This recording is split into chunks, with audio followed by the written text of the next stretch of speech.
Hey everybody, welcome back to Sloop's Garage. We're out here in the shop today. It's raining, storming, nasty. I'll just show you. Might even be able to hear some thunder. But yeah, it's pretty nasty outside. So that's why we're in the shop. I've been ordering a lot of parts for the LS Swap Fox. Today we're going to be installing the ICT Billet alternator bracket and tensioner. It is part number 551573-3. That's right here in case you need it. Kit looks pretty straightforward. Excellent packaging. Thumbs up to ICT Billet for that. I'm not sponsored by them or anything. I just wanted to give a shout out to a company that puts out a good product and packages it well. So I'm going to tear into this. Start macking it up on the car and go from there. So I'll be right back. Alright guys, so I wanted to show you this. The tensioner's on, no problems, fits great. Now obviously I'm missing a water pump. I got that still coming. I ended up getting the LS3 water pump. The difference between the LS3 and LS1 water pumps, the LS3 has the top radiator hose come out here. The LS1s is over here, and the LS1 would require the use of these spacers like I said. The LS3 does not. So I went with the LS3. It's supposed to get here, I don't know when. I think it said like May, sometime in May. I ordered all this stuff at the same time. Obviously I got the mounts, so I wanted to test fit everything, make sure it worked out alright. So if you can tell here, I have the bolt in on one of the alternator mounting holes, but if you look down here, you can see that one's off by a little bit. If you come around here, you can see that the bottom portion of the alternator is hitting the spacer provided by ICT Billet. So I'm going to go ahead, pull the alternator off and shave down that part. See if I can't get the holes to line up. So let me do that and I'll be right back. Alright guys, so I got it to fit. Took maybe 10 seconds worth of grinding with my grinder. You can see there's a gap in the front side. There's still a little bit of touching there. That's not going to hurt anything at all, so I'm just going to leave it. But the bolts are in.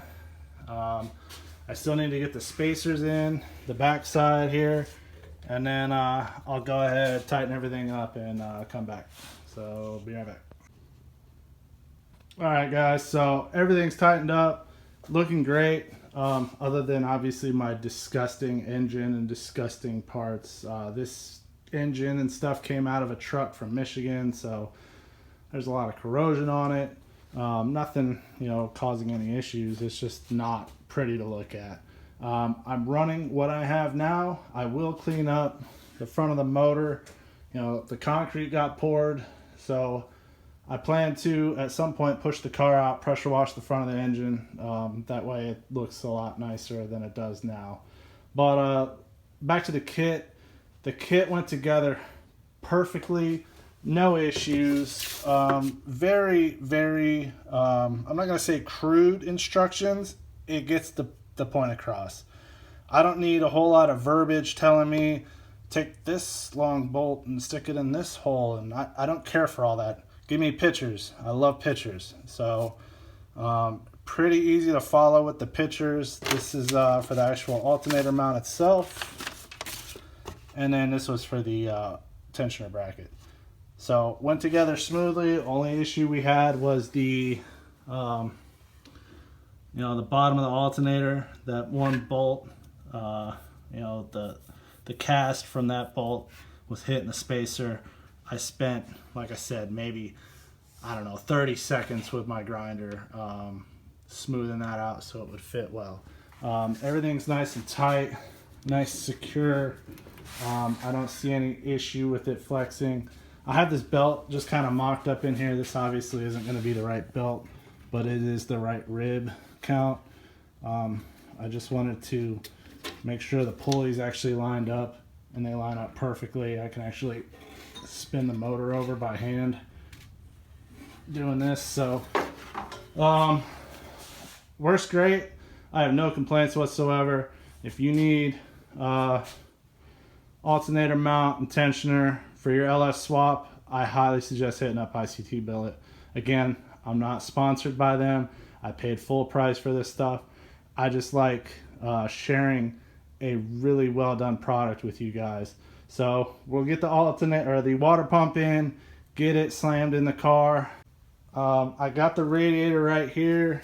It is a Champion, all aluminum. It's part number CC138DP. It is a 3-row core.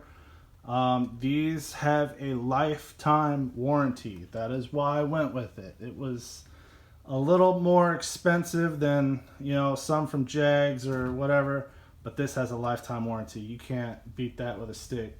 So I went with this one. I did have to get the 16 ORB fittings to convert that over to regular radiator fittings. I may at some point in the future run the whole car on -16. I'm not really sure yet.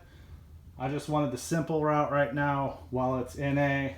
I'm gonna build it and see if I like it. If I don't, no big deal. I'll swap over to the -16 stuff.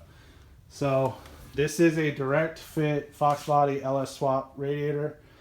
It puts both the inlet and outlet on the passenger side here. Trying to keep everything away from the turbo. So my plan is I'm probably going to put the turbo over here, and then I'll still have my alternator and all my radiator plumbing and stuff on this side. That way nothing's going to interfere with any of the hot stuff over there. This exhaust is just mocked up temporarily for now so I could get the car running NA, get it out on the road, excuse me, see what issues I have with the chassis, if any, you know, go get the car aligned, stuff like that. And then once I feel confident that this is going to be a good setup, I'll go ahead and get the turbo stuff jammed in here, and 3-bar map sensor, all that stuff, intercooler. I do have the intercooler. Intercooler's back there, turbo's over there. So I have everything ready. I'll have to pull the injectors out, decap them, or I have another set that I can decap and run them that way. Goals with the car right now are just to get it running. I'd like to take it down the track NA, see how it does, and then throw the turbo on it, take it back, you know, 7-8 pounds of boost, see what it does there. You know, make sure this motor is going to hold together. This motor had 200 and some odd thousand miles on it, had great oil pressure, truck ran great. It just had a cracked frame. So looking forward to getting this on the road, see how it performs, and we'll go from there and get the turbo jammed in. So I appreciate everybody tuning in. Just wanted to share this ICT billet setup with you guys. It's a great product. I recommend it if you're looking to LS swap or, you know, do a turbo setup and you got to move your accessories around. So I greatly appreciate everybody tuning in. As always, like, share, comment, subscribe, and we'll see you in the next one. Bye.